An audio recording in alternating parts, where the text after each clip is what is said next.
el uso de la palabra a la diputada Talía del Carmen Vázquez de la Torre, quien rendirá su informe. Adelante, doctor.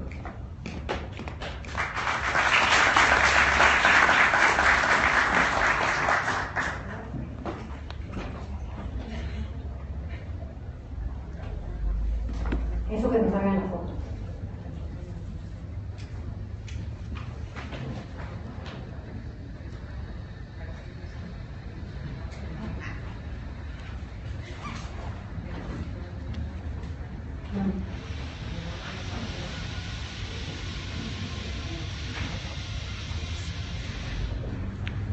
Buenas tardes. Les agradezco mucho su presencia hoy a los miembros de la sociedad michoacana que me acompañan, a los representantes de las organizaciones de la sociedad civil, amigos que veo aquí, Sinziki, al maestro Toño.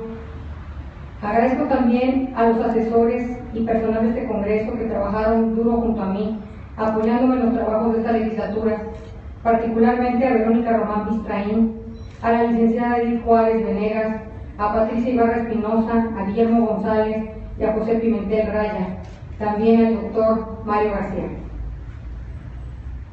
Saludo con mucho gusto a los distinguidos miembros del Poder Judicial que me acompañan, al licenciado Pedraza, representante de los notarios de Michoacán, a los distintos funcionarios del Gobierno del Estado, muchas gracias por su presencia, a mi compañero diputado Olivio López, a varios de nuestros amigos que nos han acompañado en el proceso de paz y reconciliación entre michoacanos, a los medios de comunicación.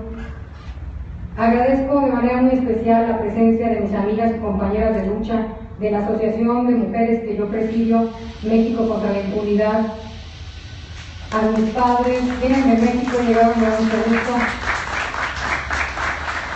a mis padres, a mi papá que hoy dieron de alta del hospital hace media hora, entonces no puede estar aquí, a mi hermana Selene, a mi hijo Alfredo Ontiveros aquí presente, a Juan Pablo por razones de trabajo ausente,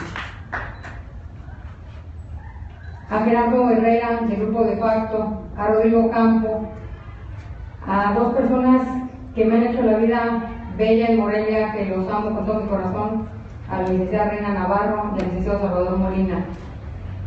De conformidad con el artículo 7, fracción 9 de la Ley Orgánica de Procedimientos del Congreso del Estado, brindo mi informe anual de labores legislativas correspondiente al cuarto año legislativo.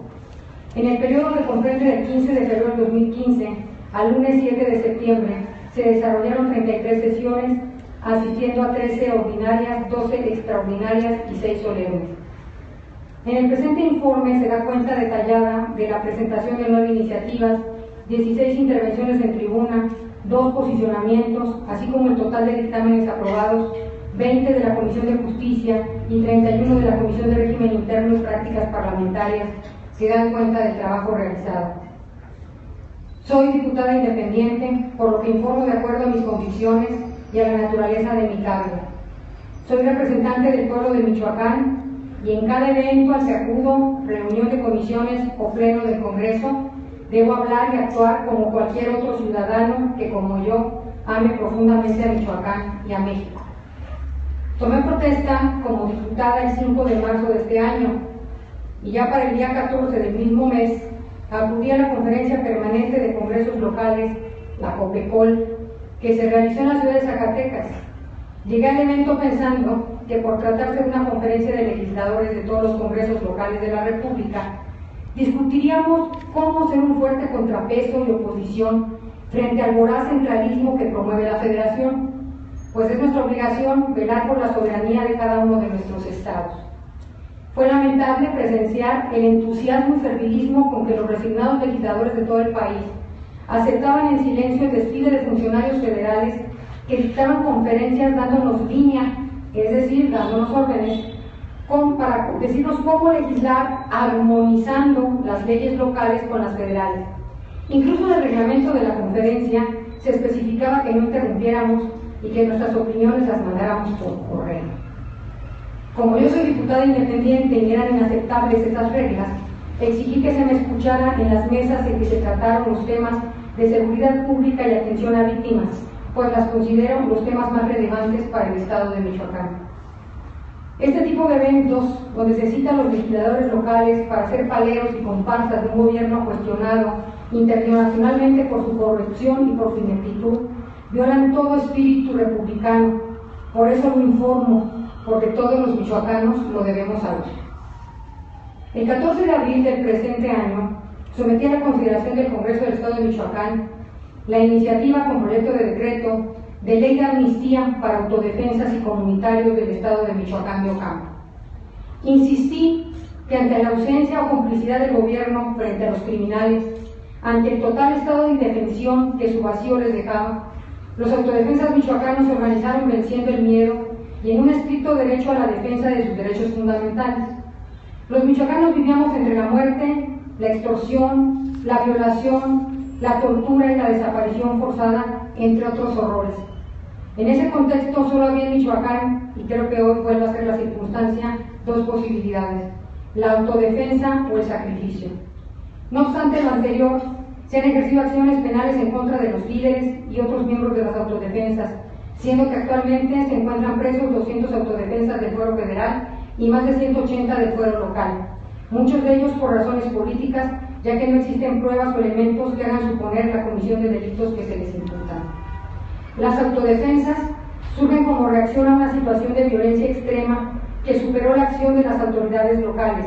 Nacen con la finalidad de salvaguardar su seguridad personal, la de sus familias y su propio patrimonio, por lo cual se justifica la expedición de una ley de amnistía para el Estado, para que se olvide la acción penal y, en su caso, cese las sanciones impuestas a favor de quienes participaron en actos colectivos, ya que su acción no corresponde a la intención de cometer delitos, sino a la legítima defensa y en un estado de necesidad ante el constante asedio de los grupos criminales.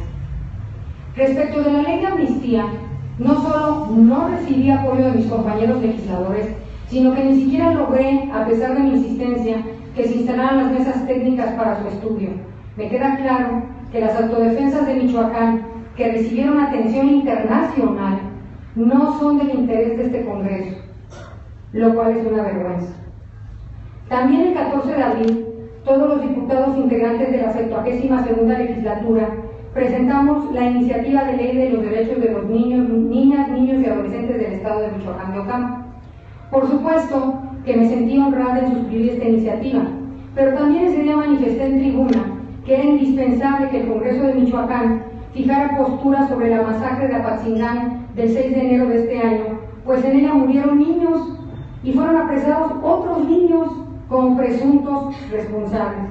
El presidente del Congreso en esa ocasión me calló y me solicitó que lo presentara por escrito, una gran contradicción respecto a su preocupación por los niños. Ese mismo día, este Congreso avaló con mi voto en contra la reforma a la Constitución Política de los Estados Unidos Mexicanos en materia de disciplina financiera de las entidades federativas y los municipios, misma que remitiera a esta soberanía la Cámara de Senadores del Congreso de la Unión. Para razonar mi voto en contra, expuse que los congresos locales somos las asambleas populares, lo más cercano al pueblo, a su representación. En ese sentido resalté que la célula básica de organización política de México es el municipio, el ayuntamiento, regulado por el artículo 115 constitucional. Destaqué que hay un ataque gravísimo de parte del gobierno federal, constante, diario, hacia el centralismo, hacia el federalismo, y nos va moviendo hacia el centralismo. Ellos quieren regularlo todo. Ya tenemos, en vez del Instituto Federal Electoral, ahora es el Instituto Nacional Electoral, el Sistema Nacional Anticorrupción, y ahora el virrey Alfredo Castillo I de Michoacán quiere regular de manera central hasta los atletas de México. Todo se tiene que regular en la federación. Pero hay un pequeño detalle: no hay quien los regule a ellos. Para combatir la corrupción, el presidente Peña Nieto, con sus casas blancas, con sus escándalos terribles de corrupción, sus mentiras llamadas verdades históricas, le quitan toda autoridad moral para andar juzgando a los demás. Turnó al Congreso de la Unión para combatir la corrupción y el crimen organizado en los municipios una ley que disuelve los ayuntamientos cuando haya sospecha de corrupción. Quien decide qué disolver o qué no es este señor, que no tiene ninguna autoridad moral.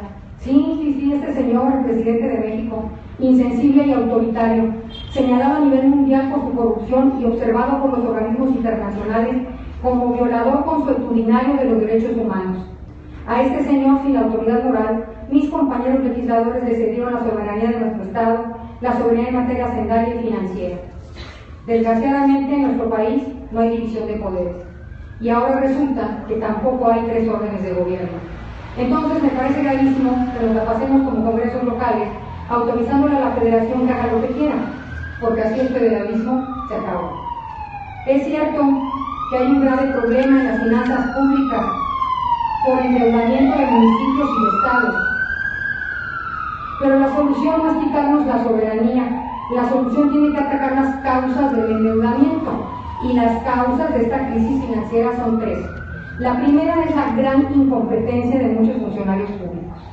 La segunda es la corrupción terrible que se da en los 3 órdenes de gobierno y que causa un profundo desorden y deuda. La tercera es la opacidad y la falta de transparencia. La soberanía de los estados y las facultades de los ayuntamientos no son causa del endeudamiento. La incompetencia, la corrupción rampante y descarada, los viajes con más de 400 acompañantes en comitiva para visitar a los reyes de Inglaterra y excesos como estos son las causas verdaderas del endeudamiento. Entonces ahora resulta que los más corruptos de este país nos van a venir a decir a los demás cómo le tenemos que hacer y cómo tenemos que cuidarnos de no endeudarnos, de no gastarnos mal el dinero, porque ellos son muy competentes y además son muy honrados.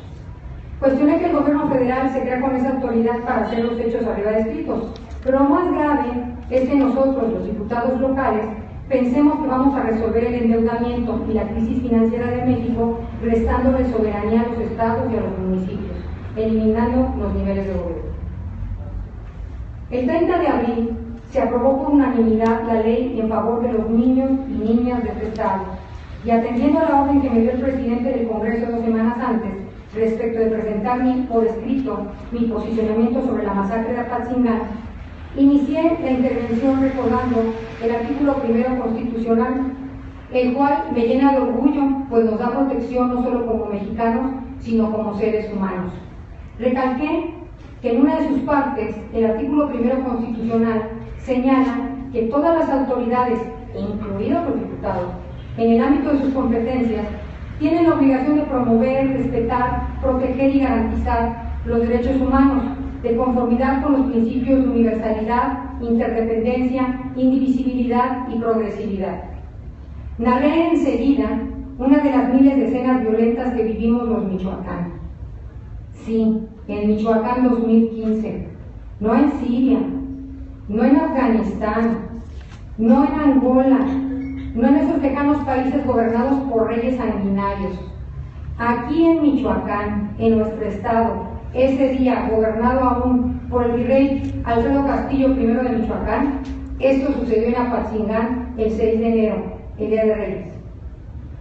Mátenlos como perros, gritaban los policías federales al irrumpir disparando contra un centenar de integrantes y simpatizantes de la Fuerza Rural que realizaban un plantón desarmados en los portales del Palacio Municipal de Apatzingán a las 2:30 de la madrugada.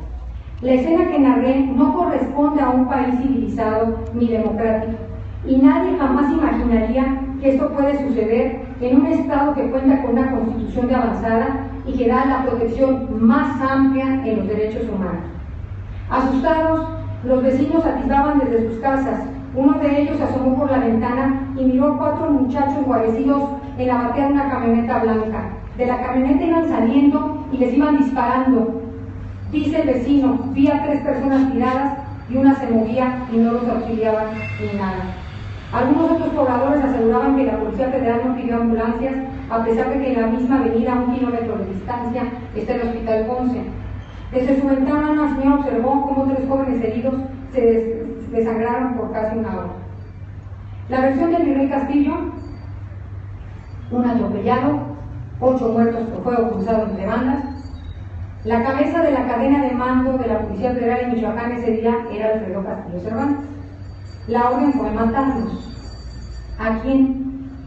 ¿A sus policías rurales? ¿A los que él nombró y uniformó? ¿A los que días antes habían disuelto sin pagarles y a pesar de ello, de que ellos manifestaban que se realizaban nuevas incursiones de los templarios, maten